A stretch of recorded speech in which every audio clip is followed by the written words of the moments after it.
I never thought I'd be the kind of person who spends their nights plotting revenge. But here I am, sitting in the dim glow of my computer at 3 in the morning, surrounded by sticky notes, old screenshots, and a growing plan that I didn't even know I was capable of creating.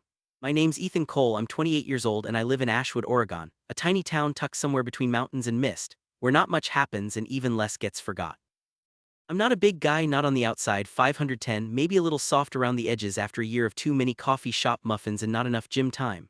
But on the inside, I'm made of grit, I've had to be. Growing up, my parents split when I was in high school. I ended up living with my grandfather in Ashwood while my mom moved back to Portland for a fresh start. Maybe that's where it started. The kind of thoughtfulness they don't really teach in schools, the one that makes you wait to truly believe anything someone tells you. Right before all of this, I was working remote tech support for a cybersecurity startup with a fancy name and zero sleep schedules. I wasn't unhappy exactly. I had a few friends, a decent job that paid just enough for hobbies and rent, and for most of my adult life I'd managed to avoid heartbreak. Until I met David, he messaged me first. Randomly slid into my DMs on Twitter after I posted a thread tagged cybersecurity fail. He said something like, "Damn, you've got a sharp tongue, I like it." We talked programming at first, then secrets. Then with the slow certainty of snowfall, I fell head over heels. David didn't live in Ashwood. He moved away long before we met. He was based in Phoenix, Arizona, working for some defense contractor that required top security clearances and long, vague conversations I couldn't understand. Since neither of us were in the same place, it started out as this weird late-night connection. Our early months were full of screenshots of terminal errors and his dry sense of humor. I really admired the guy. He told me he had been married for a few years, but that it ended badly in 2022. He looked broken when he said it. I remember the way his voice softened when he talked about being single, honestly searching for something real again. So when he first told me he was single and still grieving, I didn't doubt him, not for a moment. We fell into a rhythm: emails, calls, long text threads that lasted until dawn. His place. Split-level apartment in an area with constant sandstorms and named neighborhoods like Four Peaks and Ocotillo Lakes. Mine, a dusty garage with mismatched furniture and a terrier I rescued from the pound who somehow always knew when I was about to cry. I guess I should back up to where the cracks first showed. Early on, I noticed that David was close with some people from his old life. He had a community in the Discord server he oversaw, a tight-knit group of contractors, mostly men struggling to find meaning, sometimes in late-night gaming, others in deeper talks I wasn't a part of.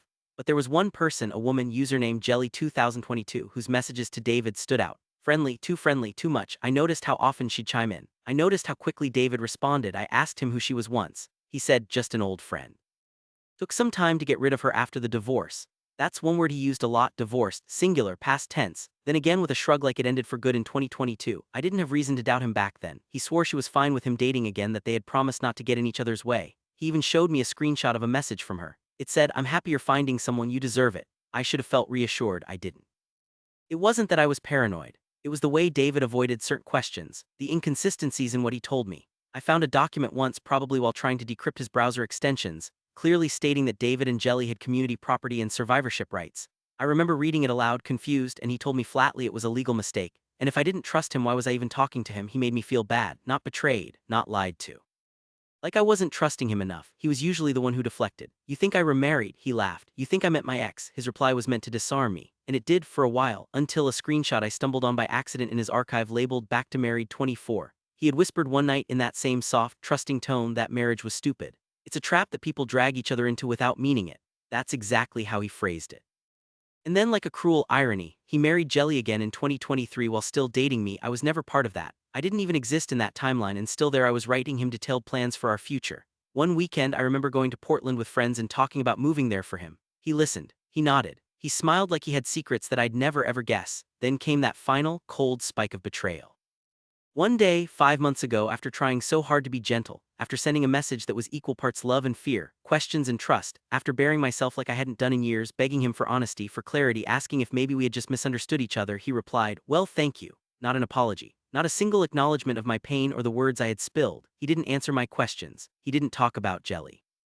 He didn't explain why he had remarried the woman he claimed was completely out of his life. He didn't even try, and then he blocked me, all at once. Yet platforms like Discord, Twitter, Instagram, even a secret fanbase Tate account I thought only we had access to, instantly I was gone, no closure. No goodbye, just silence. That night I sat in my room, staring at the reflection of an empty house, and had a hard time feeling real. Like the past year hadn't meant anything. Like we hadn't held each other through at least a dozen late-night overloads of thoughts and stress in life.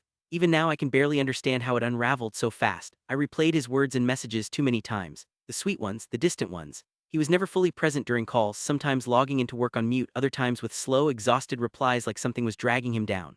The excuses, tired words, about traveling, about how hard his job was.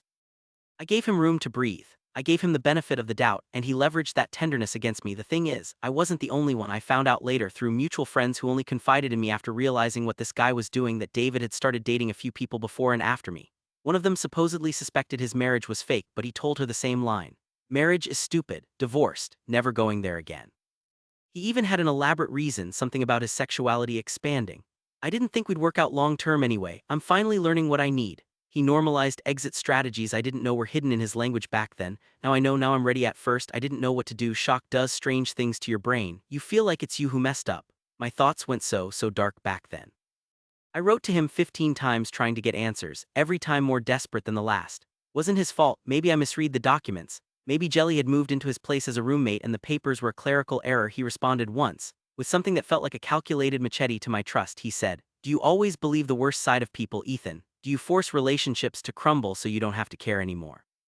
Because let me tell you something, the way you kept treating me like an accelerant, like everything I said was a ticking bomb, I'm not surprised I blocked you. I'm sorry you're the kind of person who can't see what's in front of you." He took our story and made me feel like the villain, like I was suspicious over nothing, like my broken heart was selfish. His message lit me up with guilt. I couldn't sleep the entire week following his block.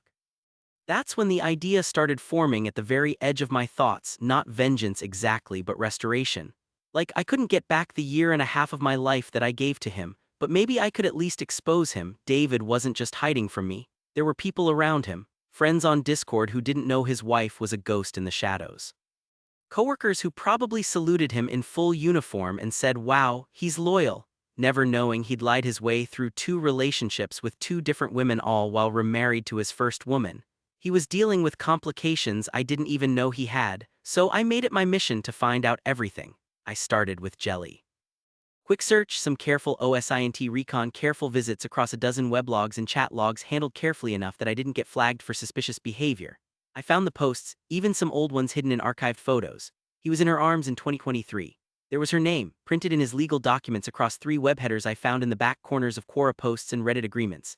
Then finally came the most haunting truth of all. The woman who lived in his apartment. The figure I saw briefly once waiting outside after dinner plans I had postponed, waiting outside the door as if the night's lies were going to end early. I got a name, and a Facebook handle once active. She went private after the engagement, which is funny because rumor is David proposed to me once, another lie in the cluster. What really seared my brain happened months later when one of his friends, Keeper Mike on Discord, opened up to me in secret after hearing I was the one who had been outed. He told me openly that David still talked about me on Discord as the one who had cut him off emotionally. As if he was the victim, me, the one lied to. The one who had to dig through spreadsheets and classified skins just to find out he had set up shop in misery, pretending to love me while tucked closely in marriage to someone else the entire time. That's when I realized, if nobody was going to call David out, then I would. But revenge is messy, not tidy like in the movies. The first thing I tried was to make a long post addressing him by name. My ex secretly remarry his ex while in a relationship. Me. I posted it on Reddit in an anger forum. I put all his Discord names, some screenshots, mapped out the contradiction between his public statements and his legal paperwork. I woke up hopeful. They took it down. Mods. They told me, "You have your truth, but be careful about accusing without concrete proof." They were right. I didn't have enough, just tips, inferences, posts from other people, some shared thoughts, not a slam dunk, not enough to make a splash, so I went deeper. I started rewatching our old conversations, pulling voice notes, searching for inconsistencies. I found moments where he corrected me claiming to be divorced, then later sneaking conversations with Jelly in which he said things like, "Thank you for doing the paperwork quickly." I found references to honeymoon plans from 2023, shared Steam profiles, closely linked Oz by his IP and hers. I built timelines. I created links to obscure websites only couples would ever use together. And finally, I pulled the old channel logs from before the divorce. Emails, mid-2022 when they were still married. When David said they weren't even friends, for once the numbers spoke louder than his shiny logic. I posted again. But this time I titled it, "How to Spot Emotional Gaslighting from a Man Who Platonic Remarries His Ex While Still in a Serious Relationship with You." Too long, probably, but somehow it caught fire. It had wires, facts, and opinions. And David's name was redacted, not in the post, oh no, on his forums, on group chats that went unmanaged for too long. Closest friends whispered we didn't know, and others called it poetic justice. But here's the thing, even if an audience paid attention, David still moved on, happy, confident, still in Phoenix, still posting jokes, Jelly again, his kids, his house, his new start. That wasn't enough, not for what he did to me. Not to the others, no doubt. Living with the exact same ache revenge takes time, so here's what I did. I made a fake cyber identity. Opened a new email, remote chat log, everything scrubbed clean. I customized a new Discord account too, mimicking the kind of person David would consider approachable, laid back, excellent at gaming strategy, and quietly dark for him. Just enough to spark interest. Then I crawled into his server using a dummy position in the moderation trial team, posing as a support role for server security audits. It was amateur compared to what I really knew how to do. That's how easy it was. He let me in because back then security was still failing everywhere. I was built like someone who knew systems, who spotted red flags, someone who made him feel safe. The irony wasn't lost on him because he couldn't even see me as a threat, so I watched, I listened. Over weeks, I gathered more than I ever anticipated. There were weekly voice chats, he and Jelly still debating jealous games together. He bragged to his Discord boys about waitlisted cheat-free servers and security protocols, the big man talking UAC and firewalls while carrying juice along both rings on the same hand. I watched the inevitable happen. He started getting too comfortable after a few late calls, started leaving his main chat open. His phone muted on Hangouts, his screen leaked into game stream lobbies in moments when I could record. Extract paths, cross-reference domains. The moment came softly like a breeze through porch leaves. One live voice chat, the mod channel, late night. David accidentally showed his home security log on share. There in the bottom left corner was a timestamp photo of his back hallway, taken at 1:23 a.m. on October 19. That image captured more than it was supposed to. Jelly was standing with them, smiling. David was holding someone's hand, not Jelly's, a third woman, dark braids, different scent on her clothes, not me, not Jelly, someone new, a work intern. I remembered her from the military forum, barely 21, strong on social media. She would comment on David's gear with heart eyes. He always replied. He was playing multiple people right in their masked circle. While their shared community called him honorable, I took the timestamp. Our surveillance bot, I had spent months building archived access into his home directory. Not hacking, not illegal, just smart oversight mechanisms embedded in poorly secured APIs. I grabbed all the data I needed. Matching facial recognition patterns, downsampled, not perfect, side profiles, real names. I grabbed the timestamps of multiple coordinates. His in-game activity patterns matched 0 calls with me but loaded with hidden messages to her. And then, I did something mean. I recorded it. I uploaded his conversations anonymously across multiple revenge accounts on the dark web invite groups. Nothing illegal, nothing traceable, just truth. One day my circuits got a ping. Someone inside the server found it, more people started talking. David's fucking reputation, earned and built, began cracking. The children migrated to screenshots. The employees spoke like they were handing over some drug cartel recording. They posted his chats, long deactivated but harvested. I didn't stop there. I reached out to his friends. Michael kept saying online, Ethan is bitter but now he's moving on, he's strong that way. So I wasn't bitter, I was humane, emotional, real. Then someone, I think it was Tyler from their team, leaked some of David's messages to Jelly during our earlier relationship. One old girlfriend, a girl named Margot who had known him from years before, started getting tagged in stories again. And that's when the world shifted. A post went up from Keeper Mike. Not in his own name but under a throwaway. Never thought I'd ask, but is there such a thing as a doppelganger liar? I realized then that even his closest friends didn't know the entire truth. I'd given that to them and they weren't happy. It was slow but ticking. Soon enough, Discord pulled moderation access from David after banter started circling him as suspicious. His ex was still in his backend. Another errant DM panel exposed further conversations hidden from me. But when I finally posted to my temporary account, linking the engraved ring with a timestamp and home camera, the server broke. Suddenly people were fleeing their roles. Moderators asked, does he exist in both rings at once? And somewhere across the channel someone shouted, he's still married to Jelly. And then, the reveal. A military clearance Twitter thread retweeted an alias that had extracted David's personal government file. He'd listed her as spouse. Legally valid marriage renewal in 2023. An officer, part captain, part caretaker, wrote a brief memo. His clearance includes shared property leadership. Not sure how others missed that. Others followed. Colleagues rerouted conversations. Rumors formed, but David tried to patch. He hosted a live stream on Twitch in his backyard. The smiling soldier in one piece greeting his fans, even laughing at the clowns online today. Said she was just helping him track lost data after a hard drive crash and that he was too woke to even consider rewatching tapes from random public forums. Jelly typed support through chat. Poor guy, he swore it was baseless mud even to the people who had once sworn by him. They still called him their Davy, until the third revision. Because here was the line I was waiting for. That moderator, Tyler, pulled up the intern's laptop, which was still on their company network, and found hidden delimiters, again, not illegal but frowned upon, where he listed her in progressive relationship trackers only deployed to executive LinkedIn accounts. They used his own damage to unravel him. People started dropping identifying leaks in his job history. Many of his servers shuttered their doors. Friends stopped streaming together, kept silent, not because they knew the truth, but because truth spreads like cancer and they realized being connected to David might not be safe anymore. He started treating Jelly with visible distance. One message, bolded and centered in a live raid on his Hangout, made it clear. I know you're up to your old tricks again, just remember. I didn't block Ethan, I didn't take down the truth. You allowed it, you kept smiling. She said nothing back.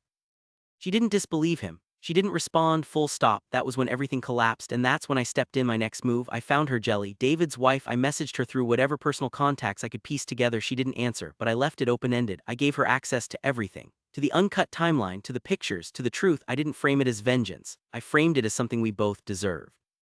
Because she too had been through him, remarried, respected, cast iron, and suddenly blindsided. At the same time, I made a new social account, using an alias, disguising it just enough to trigger David into peeking at it.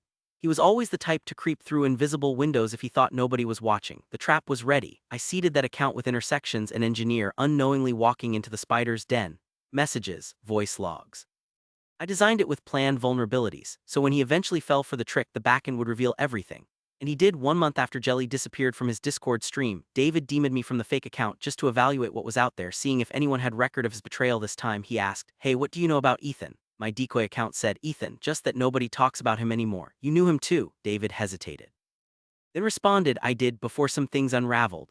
He apologized sincerely, thinking he was talking to an ally, a new person not linked to the previous drama. He said, "I thought he respected the boundaries. He kind of lost it after we split." And then something darker, but it turns out he never really saw the whole picture, a hole in his chest. I let the decoy speak carefully, showing supposedly nervous interest, letting him reveal his narrative again, which he did, all over himself.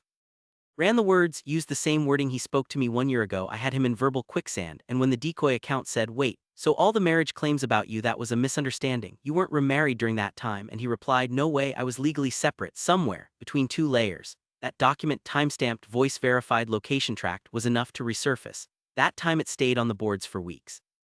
Had my alias whispering the facts to every hidden corner of the internet. Until Jelly herself came forward. It was anonymous at first, but all the facts matched mine. She outlined his second marriage with precision. She even shared her bitter smile from the moment she found out he was seeing others again, right after they tied the knot for the second time. Emotional betrayal, legal fraud, and her own request into the knockout blow. Has David ever loved either of us? Not really. Now he looks back and realizes we were both unraveling him. Revenge, though, it's not a sword you swing once. It's buried deeper than action. David lost his job. Explicit content he shared on mods-only channels somehow resurfaced. People stopped modeling themselves after him. A lot of his recruits in the tech community were told to delete their Davy-loyal memes and lore. Even Jelly filed for final divorce after I reached out again. On a Sunday, she had wanted me gone when this started. Desired silence over honesty. Pride over healing. Now she was unwavering. Stated mid-2023 marriage invalid under standardized security vetting protocols, citing both privacy complicity and forbidden overlap in classified schema. He was being investigated by the Department of Defense, not for overt misconduct, but for misrepresentation on application filings. Today, 11 months after our breakup, David resigned. From the company, from the Discord farm. From everything, no trace, no comeback. Just silence that he never gave me, handed back at full pressure. Maybe it wasn't justice, but it felt like truth, and I didn't feel pride. I felt peace, like when you finally explain something to yourself for the first time. Here's the twist. Jelly messaged me exactly 1 month after David vanished. She didn't thank me, she didn't apologize, she sent one line. "I knew he would do this again, I just didn't think it would be to a good man like you." That line lingers like a song playing in airport lounge hour after sunset. So no, this wasn't vengeance, it was survival, and every person who ever loved him walked out of the room slow, careful, and eventually healed by distance. That's the story. 28. Ashwood, Oregon. Cybersecurity, small town, big pain, and still breathing. Now you're probably thinking, why didn't Jelly slip early? Why didn't she reveal the truth on her own? Same answer, they were telling stories for each other's ego. She felt brave, rooting for a second shot, remarried by faith, not fire. And he wanted someone else again, someone newer, who wouldn't question his midnight drifts. And I became the kind of last test he failed, so the echo of his lies will live on in testimonies and documents. And I'll keep designing silence, one firewall at a time, until peace feels permanent. There's no trophy, no celebration, just understanding that someone can love like a truth, only to serve lies in a business suit. And I had to take those lies apart by centering silence into sound and holding a mirror to everything he hid. Now I'm fine, recovered, remade. Ashwood still smells of pine. My dog still licks my laptops. I still lay awake and wonder if people always hurt, or if I just trusted softness more than I trusted sparks. But if you ever feel lost at 28, like the world is lying to you and nobody sees what you see, hold tight. Because sometimes truth wears robes for a while, but the mask comes off eventually. And whatever you do, don't be the person who stays blind, be the one who lifts the veil.